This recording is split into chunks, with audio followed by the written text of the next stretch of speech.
घटनाचक्र प्रकाशन के official YouTube channel से मैं नवीन आप सभी का हार्दिक स्वागत करता हूं। आज से हम लोग एक वीडियो श्रृंखला शुरू कर रहे हैं जिसमें आप लोग समझेंगे उत्तर प्रदेश तथ्यसार वर्ष 2022।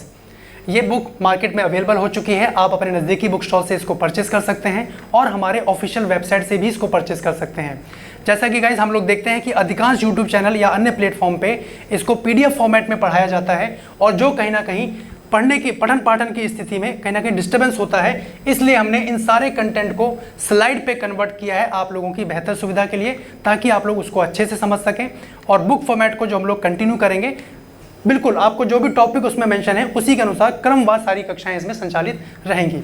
चलिए आइए शुरू करते हैं। अब हम लोग बात करेंगे यहाँ पे टॉपिक नंबर है आप लोगों का उत्तर प्रदेश का राजनीतिक और प्रशासनिक ढांचा।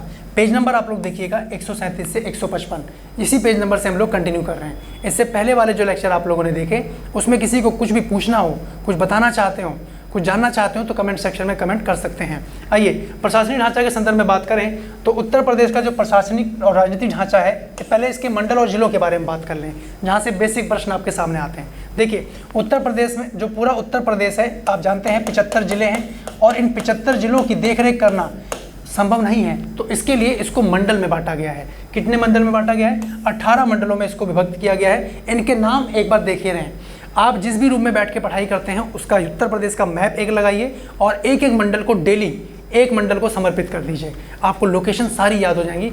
अब मैं मान के चल रहा हूँ कि 18 दिन अगर आप लोग समर्पित करते हैं, है ना, तो थोड़ा समय लगेगा समय बदलने में, तो वही काम आपको करना है, मंडल बदल दीजिए। जैसे एक नंबर पे है आगरा मंडल, अलीगढ़ मंडल, आजमगढ़, प्रयागराज, कानपुर, गोरखपुर, चित्रकूट, झांसी, अयोध्या, बरेली, मुरादाबाद, है ना। उसके बाद आप देखेंगे मेरठ, लखनऊ, वाराणसी, देवीपाटन, बस्ती, मिर्जापुर और 18वां मंडल आप लोगों का है सहारनपुर।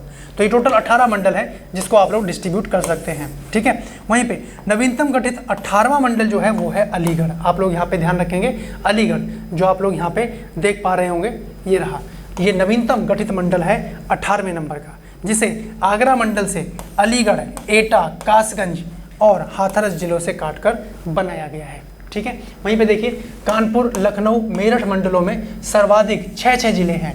3 मंडल ऐसे हैं जहाँ पे 6 जिले एक एक मंडल में आ रहे हैं। जैसे कानपुर मंडल की बात करें तो यहाँ पे कानपुर नगर है, कानपुर देहात है, इटावा, फर्रुखाबाद, कन्नौज, औरैया, बस एक एक मंडल को आपको हाईलाइट करना है।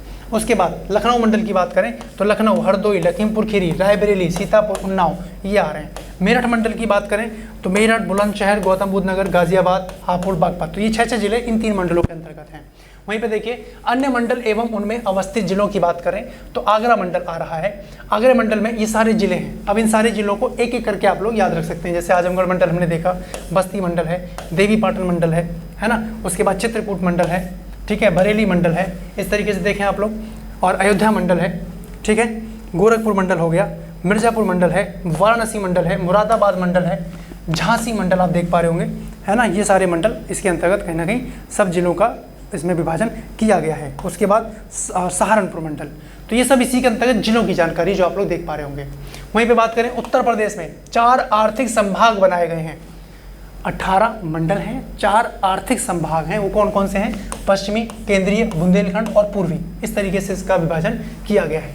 वर्तमान में उत्तर प्रदेश में कितने जिले हैं भाई? 75 जिले हैं, ध्यान रखेंगे। नवीनतम जिले कौन से हैं? हापुड़ है, संभल है और शामली है।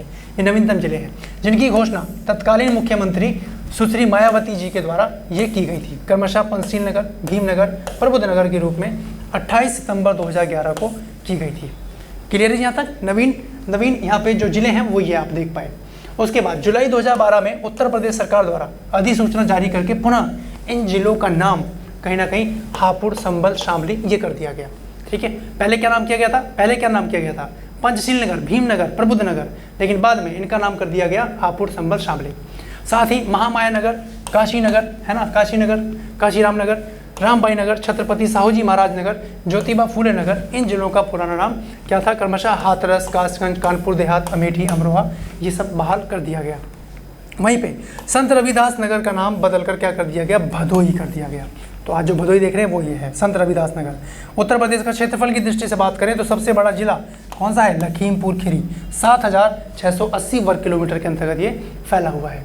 वहीं पे देखिए लखीमपुर खीरी के बाद बात करें, लखीमपुर खीरी के बाद उत्तर प्रदेश के क्षेत्रफल की दृष्टि से सबसे बड़े जिले हैं वो है सोनभद्र, हरदोई, सीतापुर और आपका प्रयागराज। इनकी लोकेशन ध्यान रखेंगे कितने वर्ग किलोमीटर में फैला हुआ है, ये भी आप लोग ध्यान रख सकते हैं। उसके बाद आप देख सकते हैं ये मैप आपके बुकलेट में दिख रहा होगा, यहाँ पे मैं आपको हल्का सा इंडिकेट करूँ तो उत्तर प्रदेश के मंडल व सर्वाधिक जिले वाले, इन सबके मंडल इस तरीके से जिले यहाँ पे डिस्ट्रीब्यूटेड हैं, विभाजित हैं। आप लोग इनको देख के आराम से रिकॉल कर सकते हैं।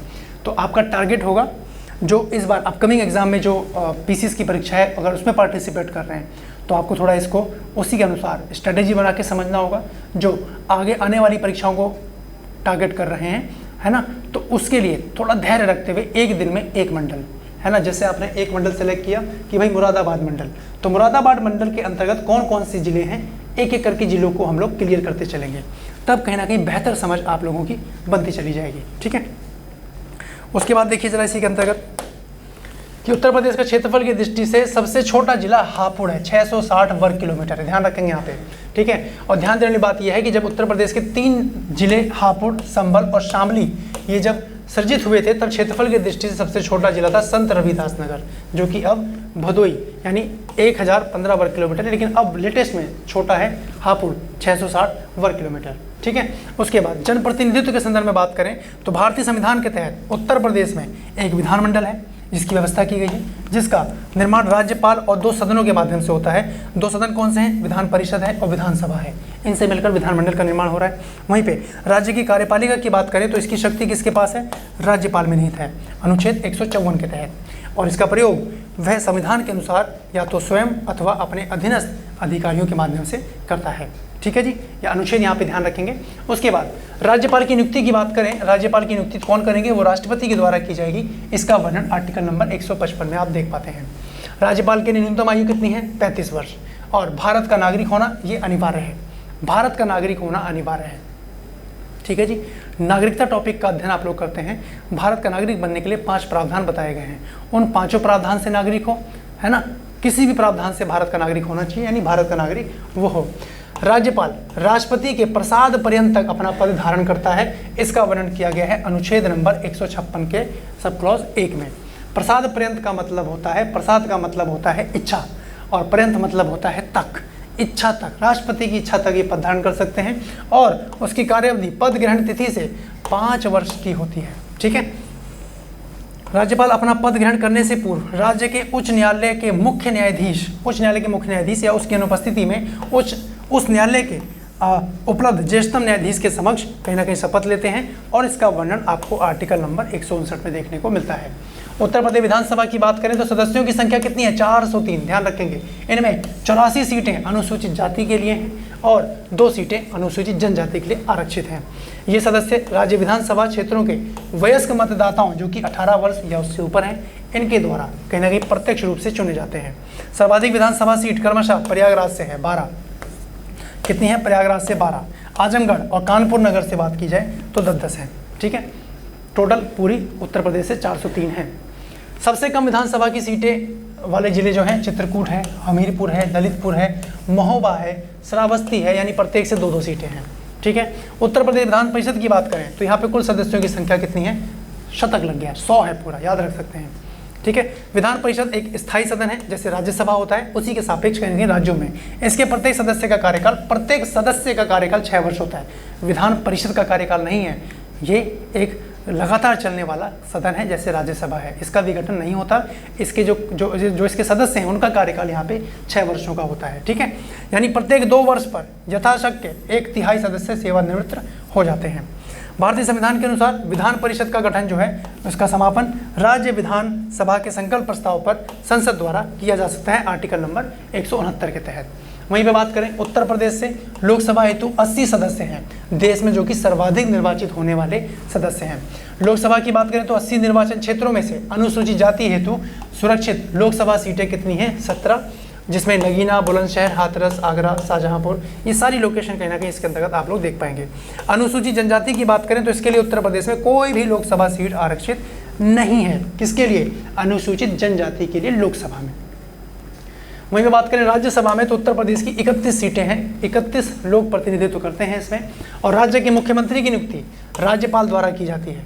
राज्यपाल मुख्यमंत्री के परामर्श पर ही अन्य मंत्रियों की नियुक्ति करेगा। यानी जो आप संविधान में पढ़ते हैं, सेंट्रल स्तर पे, केंद्र संघ सरकार के स्तर पे, उसी के सापेक्ष, उसी के विपरीत आप लोग राज्य के स्तर पे पढ़ते हैं। ठीक है, वहीं पे देखिए, मंत्रिपरिषद राज्य की विधानसभा के प्रति सामूहिक रूप से उत्तरदायी होता है। अगर व्यक्तिगत रूप से बात की जाएगी तो राज्यपाल के प्रति उत्तरदायी होगा। ठीक है, मुख्यमंत्री राज्य के प्रशासन संबंधी मंत्रिपरिषद के समस्त निर्णयों, प्रशासन एवं विधान के लिए प्रस्तावित उन मामलों की जानकारी भी राज्यपाल को देता है जिनकी सूचना राज्यपाल स्वयं मांगते हैं। इसका वर्णन आर्टिकल नंबर 167 में है। ठीक है, उसके बाद देखिए, उत्तर प्रदेश की पहली महिला मुख्यमंत्री जो देश में किसी भी राज्य की भी हैं वो है श्रीमती सुचिता कृपलानी। 2 अक्टूबर 1963 को बनी और 13 मार्च 1967 तक ये थी। उत्तर प्रदेश के 3 राजनीतिज्ञों की बात करें तो 3 बार उत्तर प्रदेश के मुख्यमंत्री बनने का सौभाग्य प्राप्त हुआ है। वो है चंद्रभान गुप्त, नारायण दत्त तिवारी, मुलायम सिंह यादव। 3 बार उत्तर प्रदेश के मुख्यमंत्री बनने का इनको सौभाग्य मिला है, नाम ध्यान रखेंगे। ठीक है जी, उसके बाद इनमें से चंद्रभान गुप्त, नारायण दत्त तिवारी 4 कार्यकालों में, जिनमें 2 लगातार थे, प्रदेश के मुख्यमंत्री रह चुके हैं। स्वतंत्रता की बात करें, स्वतंत्रता पश्चात उत्तर प्रदेश, जिसको हम लोग संयुक्त प्रांत के नाम से जान रहे थे, प्रथम राज्यपाल, भारत की प्रथम महिला राज्यपाल भी रही हैं श्रीमती सरोजिनी नायडू, जो कि 15 अगस्त 1947 से लेकर 2 मार्च 1949 तक ये रही हैं। मोहम्मद शफी कुरैशी को 2 बार उत्तर प्रदेश का कार्यवाहक राज्यपाल के रूप में नियुक्त किया गया है। ये पॉइंट आप लोग इंपॉर्टेंट है, ध्यान रख सकते हैं। उत्तर प्रदेश की वर्तमान राज्यपाल की बात की जाए तो श्रीमती आनंदीबेन पटेल हैं, जो 29 जुलाई 2019 से हैं। अभी आपने देखा होगा उत्तर प्रदेश विधानसभा के चुनाव हुए और योगी आदित्यनाथ जी दोबारा मुख्यमंत्री पद पे चुने गए हैं, तो आनंदी पटेल जी ही उनको शपथ दिलवा रही हैं। आपने देखा होगा टीवी वगैरह पे, है ना, तो वही चीज़ हम लोग कहीं ना कहीं अब यहाँ पे थ्योरेटिकल देख रहे हैं। उत्तर प्रदेश विधानसभा के प्रथम अध्यक्ष कौन है? राजऋषि पुरुषोत्तम दास टंडन। 31 जुलाई 1937 से लेकर 10 अगस्त 1950 तक ये थे। श्री आत्माराम गोविंद खेर, श्री केसरीनाथ त्रिपाठी उत्तर प्रदेश विधानसभा के सर्वाधिक 3 बार अध्यक्ष रह चुके हैं। और श्री बनारसी दास, श्रीपति मिश्र उत्तर प्रदेश विधानसभा के एक ऐसे अध्यक्ष हैं जिन्हें प्रदेश का मुख्यमंत्री बनने का भी गौरव प्राप्त हुआ है। ये नाम ध्यान रखेंगे। क्लियर है? वहीं देखिए, उत्तर प्रदेश में उत्तर प्रदेश विधानसभा के अध्यक्ष भाजपा के श्री सतीश महाना हैं, 18वीं विधानसभा के हैं ये वर्तमान में है, ध्यान रखेंगे, वेरी इंपॉर्टेंट, श्री सतीश महाना, ये नाम ध्यान रखना है। उसके बाद देखिए, वर्तमान में उत्तर प्रदेश विधानसभा में नेता सदन मुख्यमंत्री योगी आदित्यनाथ जी हैं, भाजपा के हैं, बीजेपी के हैं, जबकि नेता विरोधी दल के अखिलेश यादव जी हैं, सपा के हैं। ठीक है, वहीं पे डॉक्टर सर सीताराम संयुक्त प्रांत विधान परिषद के प्रथम सभापति थे, और जबकि श्री चंद्रपाल विधान परिषद के प्रथम सभापति के रूप में यहाँ पे देखने को मिल रहे हैं विधान परिषद के। ठीक है जी, संयुक्त प्रांत में ये थे और चंद्रपाल उत्तर प्रदेश विधान परिषद के थे। वर्तमान में उत्तर प्रदेश विधान परिषद के सभापति हैं कुंवर मानवेंद्र सिंह, जो कि 31 जनवरी 2021 से कहीं ना कहीं प्रोटेम सभापति हैं। देखिए, उत्तर प्रदेश में अब तक 10 बार राष्ट्रपति शासन लागू हुआ है, जो कि सबसे ज़्यादा बार है, ध्यान रखेंगे। उत्तर प्रदेश में प्रथम बार राष्ट्रपति शासन 25 फरवरी 1968 से 26 फरवरी 1969 तक लगा था ये, और उत्तर प्रदेश में 10वीं बार राष्ट्रपति शासन 8 मार्च 2002 को से लेकर 3 मई 2002 तक ये लागू रहा। और वर्तमान में बात करें 18वीं विधानसभा में महिला सदस्यों की संख्या कितनी है? 47 है, 47। ये आंकड़ा बिल्कुल याद रखेंगे आप लोग। ठीक है, विधानसभा में बात करें तो अनुसूचित जातियों के लिए आरक्षित सीटों की संख्या कितनी है? 84। किसमें? विधानसभा में। जबकि अनुसूचित जनजातियों के लिए आरक्षित सीटों की संख्या है मात्र 2। ठीक है, याद रखना आसान है। अब देखिए, यहाँ पे अध्यक्ष के बारे में आप लोग देख पा रहे होंगे, एक आपके पास बुकलेट में दिख रहा होगा, थोड़ा सा इसको हाईलाइट कर देते हैं। जैसे आप देखेंगे कि उत्तर प्रदेश विधानसभा के अध्यक्ष कौन कौन रहे हैं, जैसे मैंने अभी आपको बताया कि सबसे पहले रहे श्री पुरुषोत्तम दास टंडन, इनकी ये कार्यकाल है, अपनी बुकलेट में देख सकते हैं। और वर्तमान में कौन है? श्री सतीश महाना, इनका कार्यकाल यहाँ पे दिया हुआ है, 29 मार्च 2022 से ये पदासीन है। ये सबके आपके लिस्ट यहाँ पे देख पा रहे होंगे, सबके लिस्ट एक बार देखे रहें कौन कौन रहे हैं, उसके अनुसार हम लोग प्रश्नों के अनुसार अपना आंसर निकाल सकते हैं। आइए अब उसके बाद बात करें पंचायती राज की। जो बच्चे लेखपाल परीक्षा को टारगेट कर रहे हैं, है ना, स्पेशली ग्रामीण समाज विकास के अंतर्गत पंचायती राज व्यवस्था से प्रश्न देखने को मिलेगा। तो यहाँ पे हम लोग उत्तर प्रदेश के परिप्रेक्ष्य में इसको समझ सकते हैं, क्या क्या चीज़ें हैं, आइए उसके ऊपर बात करें। देखिए, पंचायती राज की बात करें तो पंचायती राज व्यवस्था के अंतर्गत भारतीय संविधान में राज्य के नीति निर्देशक तत्वों के तहत अनुच्छेद 40 में राज्यों को पंचायतों की स्थापना के लिए आवश्यक कदम उठाने का निर्देश दिया गया है। यानी पंचायत का गठन आर्टिकल नंबर 40 में वर्णित है। पहला पॉइंट ध्यान रखें। उसके बाद स्वतंत्र भारत में सर्वप्रथम उत्तर प्रदेश में पंचायती राज व्यवस्था लागू करने के उद्देश्य से संयुक्त प्रांत पंचायत राज अधिनियम 1947 पारित किया गया। ये पॉइंट यहाँ पे ध्यान रखेंगे। पारित कर वर्ष 1949 में गांव सभाओं की स्थापना यहाँ पे कर दी गई। फिर उसके बाद बलवंत राय मेहता समिति की सिफारिश के आधार पर विकेंद्रीकरण के सिद्धांतों के अनुरूप उत्तर प्रदेश क्षेत्र पंचायत जिला पंचायत अधिनियम 1961 क्रियान्वित किया जा रहा है। ठीक है। अब उपयुक्त अधिनियम के अनुसार जो है प्रदेश में त्रिस्तरीय पंचायती राज व्यवस्था का प्रारंभ देखने को मिलता है और 73वें संविधान संशोधन अधिनियम 1992 के द्वारा भारतीय संविधान में भाग 9 में अनुच्छेद 243A से लेकर 243O तक पंचायती राज संस्थाओं को संवैधानिक दर्जा प्रदान किया गया है। ठीक है। 73वें संविधान संशोधन के अनुक्रम में उत्तर प्रदेश पंचायत विधि यानी संशोधन अधिनियम 1994 को बनाया गया है, जो 22 अप्रैल 1994 से प्रदेश में प्रवर्तित हो गया है। इसके द्वारा संयुक्त प्रांत पंचायत राज अधिनियम अपेक्षित संशोधन किए गए हैं और इसके पश्चात भी इसमें कई बार संशोधन किए गए हैं। अब यहाँ पे ध्यान रखें, 73वां संविधान संशोधन अधिनियम 1992 ये किया जा रहा है। संविधान का भाग 9 जोड़ा जा रहा है, जिसमें 243A से लेकर 243O तक है। ये तो पॉइंट आपको क्लियर हो गया। और 11वीं अनुसूची इसमें जोड़ी जा रही है। 11वीं अनुसूची इसमें जोड़ी जा रही है, जिसमें 29 विषयों का वर्णन है। जिसमें 29 विषयों का वर्णन है। ये पॉइंट भी यहाँ पे आप लोग ध्यान रखिएगा। आइए अब देखिए, अभी इसी के ऊपर बात करेंगे हम लोग। पंचायतों को आर्थिक रूप से सुदृढ़ करने का एवं स्वशासन की इकाई को सक्षम बनाने के लिए जो है संविधान की 11वीं अनुसूची के कार्यों को पंचायतों को हस्तांतरित किया गया है। और उत्तर प्रदेश अधिसूचना 23 अप्रैल 1994 के द्वारा पंचायतों एवं नगरीय निकायों के चुनाव कराने हेतु राज्य निर्वाचन आयोग की भी स्थापना इसमें की गई है। वर्तमान की बात करें तो वर्तमान में उत्तर प्रदेश के राज्य निर्वाचन आयुक्त जो है वो है मनोज कुमार, 18 जनवरी 2018 से हैं, है ना। पंचायतों का चुनाव की बात करें तो राज्य निर्वाचन आयोग के द्वारा वर्ष 1995 से इसका करवाया जा रहा है। और उत्तर प्रदेश में नवीनतम यानी छठे पंचायत आम चुनाव जो है 2021 में 4 चरणों में ये संपन्न हुए थे। यहाँ पे ध्यान रखेंगे। और ये चुनाव कुल 75 जिलों में यानी 75 जिला पंचायतों, कुल 826 क्षेत्र पंचायतों और 58,176 ग्राम पंचायतों के लिए कराए गए। उत्तर प्रदेश में पंचायतों की बात करें तो त्रिस्तरीय है। जिला स्तर पर जिला पंचायत, क्षेत्र यानी खंड स्तर पे क्षेत्र पंचायत और ग्राम पंचायत ग्राम स्तर पे ये व्यवस्था लागू है। कमेंट करके बताइएगा कौन सा राज्य है जहाँ पे 4 स्तरीय पंचायती राज व्यवस्था विद्यमान है। कौन सा वो राज्य है, कमेंट सेक्शन में बताइएगा। आइए, ग्राम पंचायत स्तर पर सबसे अधिक प्रभावी संस्था जो है वो है ग्राम सभा। ठीक है, जिसमें सभी योजनाएं एवं बजट रखकर अनुमोदित इसको कराया जाता है। इसी प्रकार क्षेत्र पंचायत, जिला पंचायत की बैठकों में भी उनसे संबंधित योजनाओं एवं बजटों को अनुमोदित कराया जाता है। 1922 में बात करें, केंद्र सरकार द्वारा संविधान में 74वां संविधान संशोधन करके एक नया भाग 9A जोड़ दिया गया, जिसका संबंध संविधान में अनुच्छेद नंबर 243 के P से लेकर 243 के ZG तक है, जिसमें नगर निकाय प्रणाली यानी नगर पालिका आप लोग कह सकते हैं। 74वें संविधान संशोधन के बाद राज्य सरकार द्वारा उत्तर प्रदेश स्थानीय सुशासन विधि संशोधन अधिनियम 1994 नाम से एक नया कानून बनाया गया और इसके द्वारा 1916, 1959 के अधिनियमों में भी अपेक्षित संशोधन किया गया है। यानी यहाँ पे अगर हम लोग बात करें तो उत्तर प्रदेश में नगर निकाय 3 प्रकार के गठित किए गए हैं, जिसमें नगर निगम, नगर पालिका परिषद और नगर पंचायत, ये 3 हैं। नगर निगम में एक मेयर होगा, एक उप मेयर होगा और 3 प्रकार के सभासद होंगे।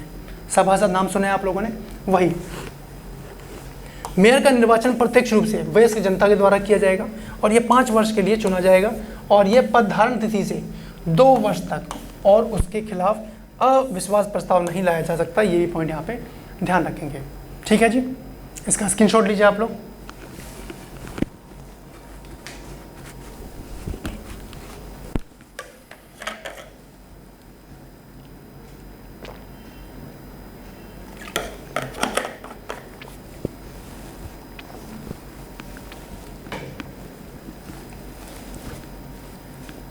नेक्स्ट पॉइंट की बात करते हैं इसमें।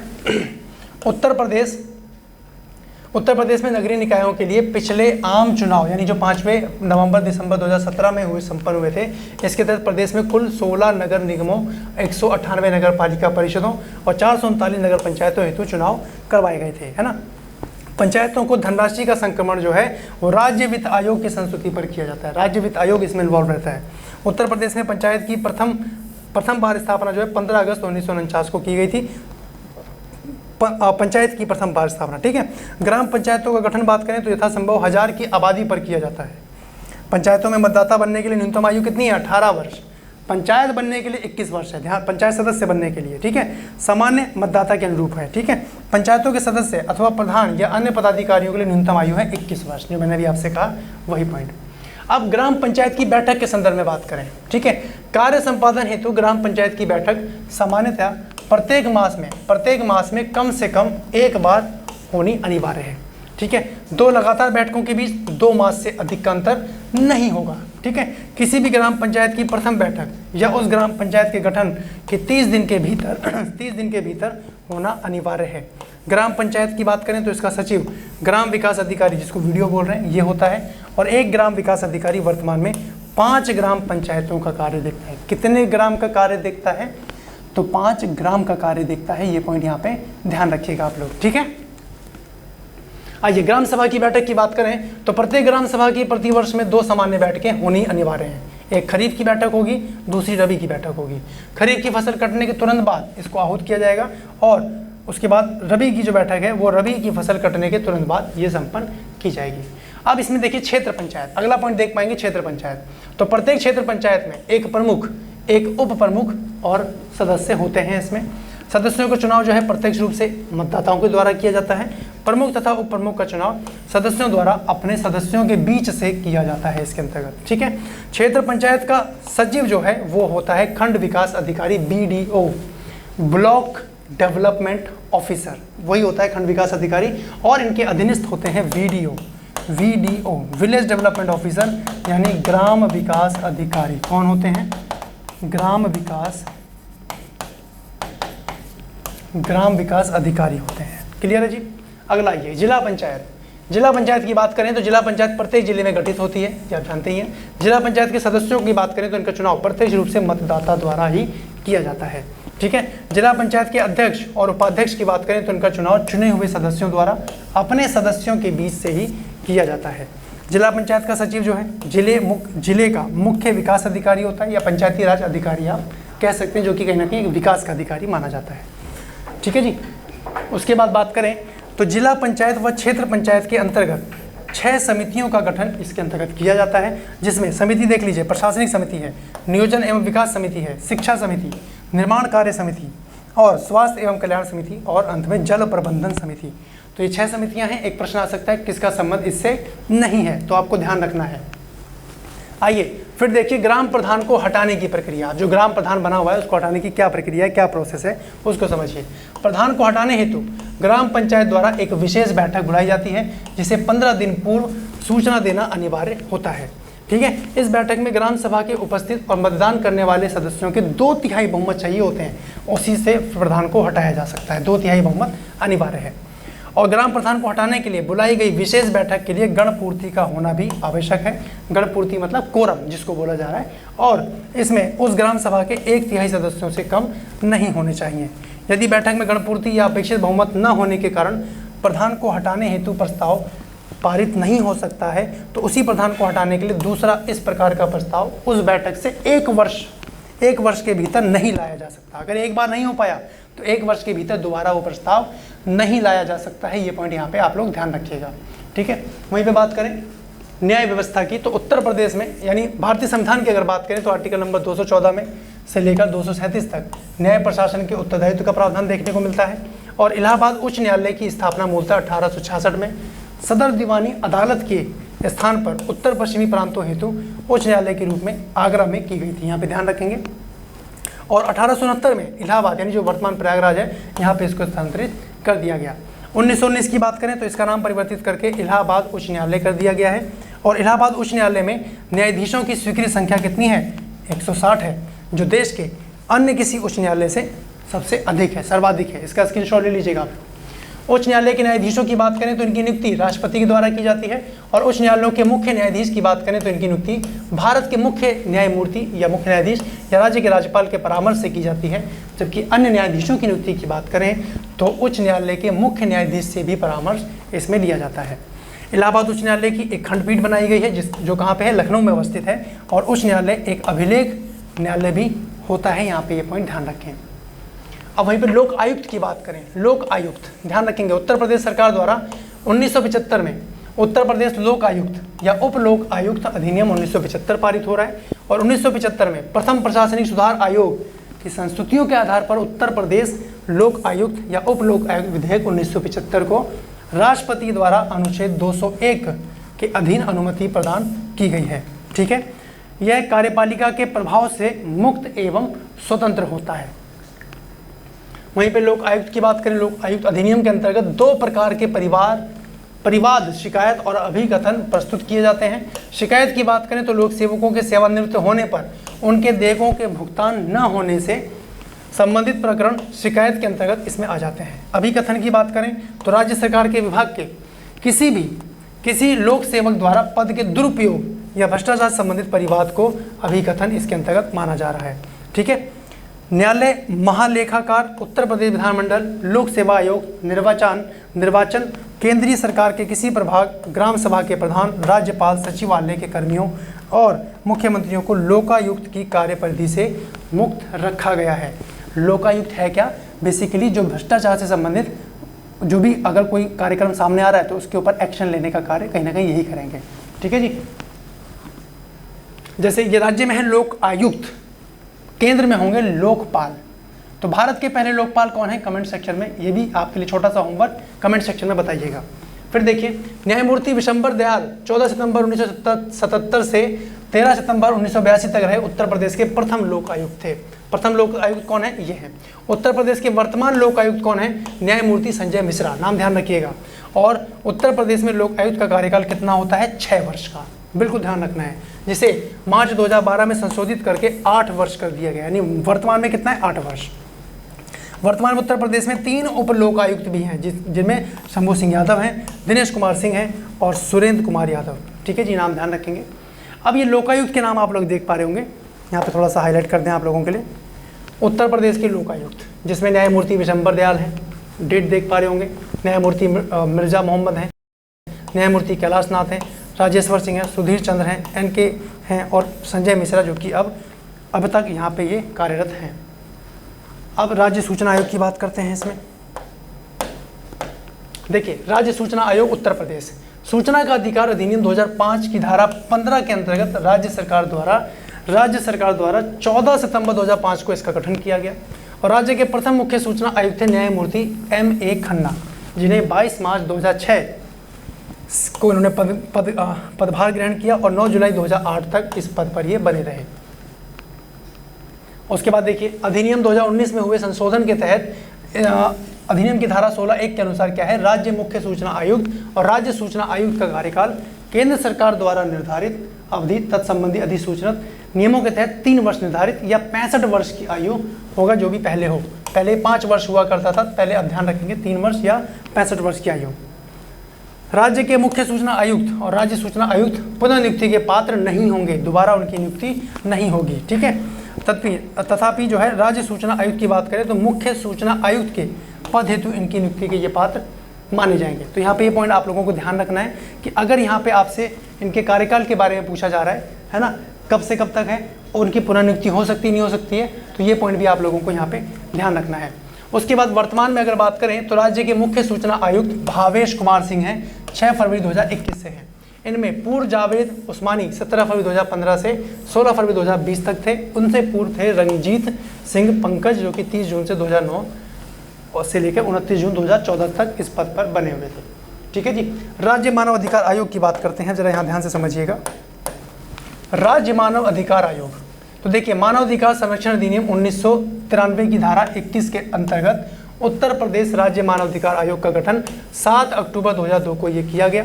ठीक है, मानव अधिकार संरक्षण अधिनियम 1993 से 2019 में हुए संशोधन के पश्चात अब राज्य मानव अधिकार आयोग के अध्यक्ष जो हैं, सदस्यों का कार्यकाल 3 वर्ष या 70 वर्ष की आयु या जो भी पहले हो इसके अंतर्गत वे पुनर्नियुक्ति के पात्र होते हैं। ठीक है, यहाँ पे ध्यान रखेंगे। राज्य मानवाधिकार आयोग की बात हो रही है। उत्तर प्रदेश राज्य मानवाधिकार आयोग के प्रथम अध्यक्ष थे न्यायमूर्ति AP मिश्रा, जिनका कार्यकाल था 2002 से लेकर 2006 तक इस पद पर ये बने रहे। यहाँ पे पॉइंट ध्यान रखें। उसके बाद राज्य महिला आयोग की बात करें तो राज्य महिला आयोग का पुनर्गठन उत्तर प्रदेश राज्य महिला आयोग अधिनियम 2004 यथा संशोधित 2013 के अंतर्गत 26 अप्रैल 2013 को ये किया गया। और उत्तर प्रदेश राज्य महिला आयोग की वर्तमान अध्यक्ष हैं विमला बाथम। 6 अगस्त 2018 से इनका कार्यकाल चल रहा है। अब उत्तर प्रदेश के कुछ प्रमुख स्थल की बात करते हैं। उत्तर प्रदेश के कुछ प्रमुख स्थल की बात करें तो युगों की प्राचीन परंपरा की दृष्टि से इस प्रदेश में बहुत से ऐसे स्थान हैं जिनका धार्मिक एवं सांस्कृतिक महत्व है। बहुत से ऐसे स्थल भी हैं जिन्हें तीर्थ नहीं कहा जा सकता, परंतु ऐतिहासिक और पर्यटन की दृष्टि से उनका अपना महत्व देखने को मिलता है। तो उत्तर प्रदेश के संदर्भ में उत्तर प्रदेश के प्रमुख स्थल, ये पॉइंट यहाँ पे ध्यान रखें। और आगरा, जैसे हम यहाँ पे बात करें, आगरा स्थित लाल किला, इसका निर्माण कौन करवा रहे हैं? अकबर। मुगल सम्राट हैं अकबर। अकबर का मकबरा कहाँ है बना है? सिकंदरा में। प्रयाग का नाम इलाहाबाद किसने रखा? प्रयागराज का नाम अकबर ने रखा। राधा स्वामी संप्रदाय के अनुयायियों का मंदिर दयाल बाग यानी आगरा में ही बना हुआ है। ठीक है। सूफी संत शेख सलीम चिश्ती की दरगाह फतेहपुर सीकरी में है। वाराणसी से 10 किलोमीटर दूर स्थित सारनाथ बौद्ध धर्म के अनुयायियों का प्रमुख केंद्र है। सारनाथ ध्यान रखिएगा कहाँ है? वाराणसी में है। वहीं पे देखिए कंपिल उत्तर प्रदेश के फर्रुखाबाद जिले में स्थित है। गुरु द्रोणाचार्य, महासती द्रौपदी, जैन धर्म के 13वें तीर्थंकर भगवान विमलनाथ का जन्म कंपिल, जिनका पुराना नाम कंपिल था, यहाँ पे इनका जन्म हुआ था। उसके बाद भगवान राम की जन्म स्थली उत्तर प्रदेश की अयोध्या जिले में सरयू नदी के तट पे। अयोध्या कौन सी नदी के तट पे है? सरयू नदी के तट पे है। तो ये पॉइंट यहाँ पे आप लोग ध्यान रखें।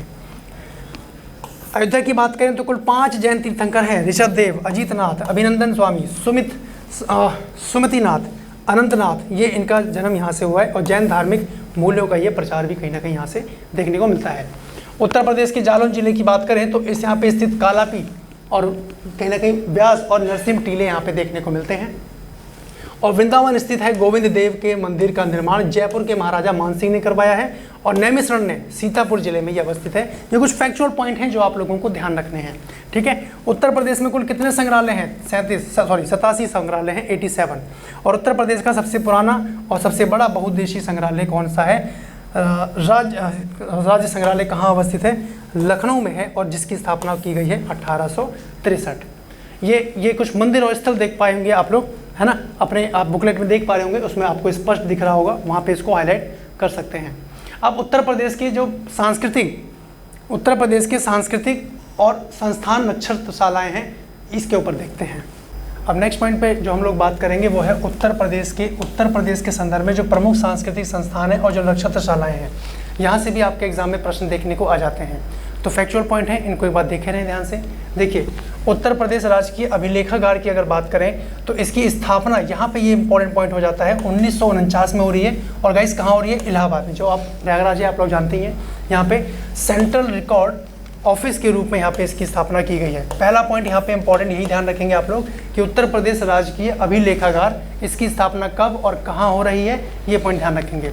उसके बाद भातखंडे संगीत संस्थान कहाँ है? लखनऊ। बिल्कुल फैक्चुअल पॉइंट यहाँ पे बनता है, तो ध्यान रखिएगा इसको।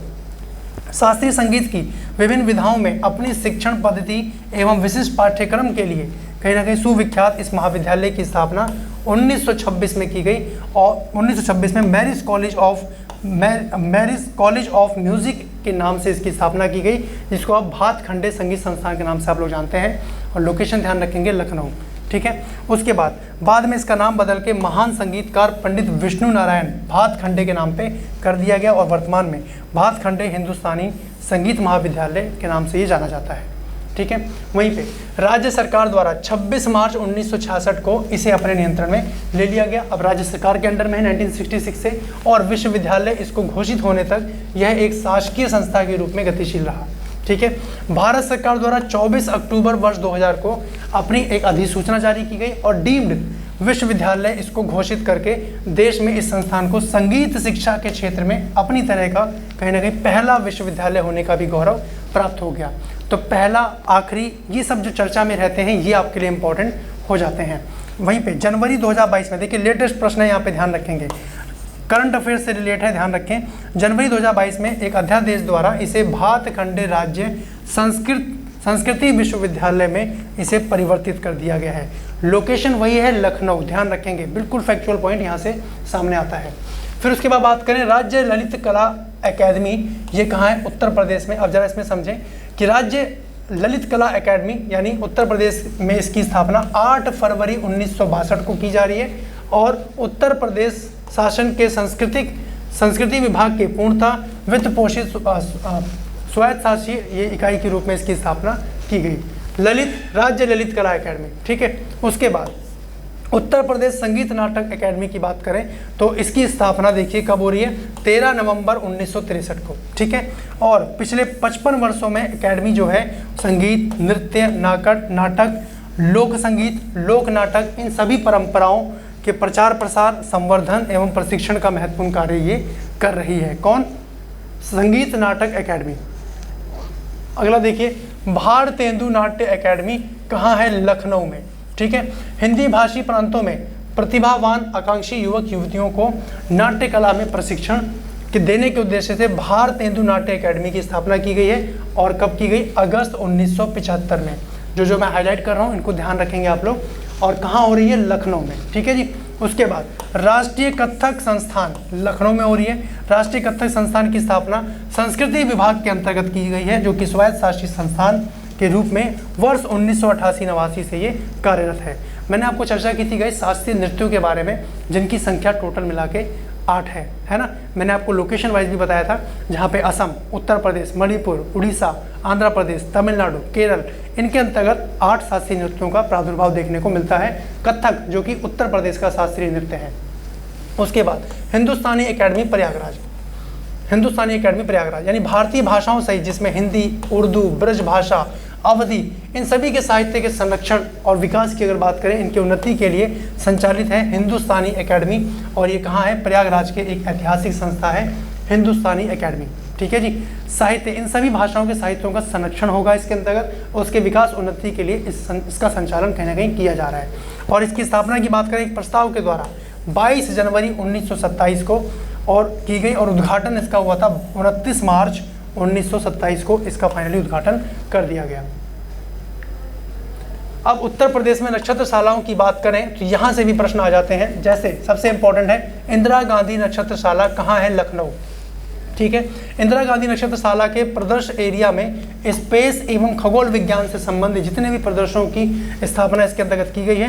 प्लेनेटरी वेइंग मशीन भूतल पर स्थापित किया गया है, और जिस पर दर्शक सभी ग्रहों पर अपना भार ज्ञात कर सकते हैं।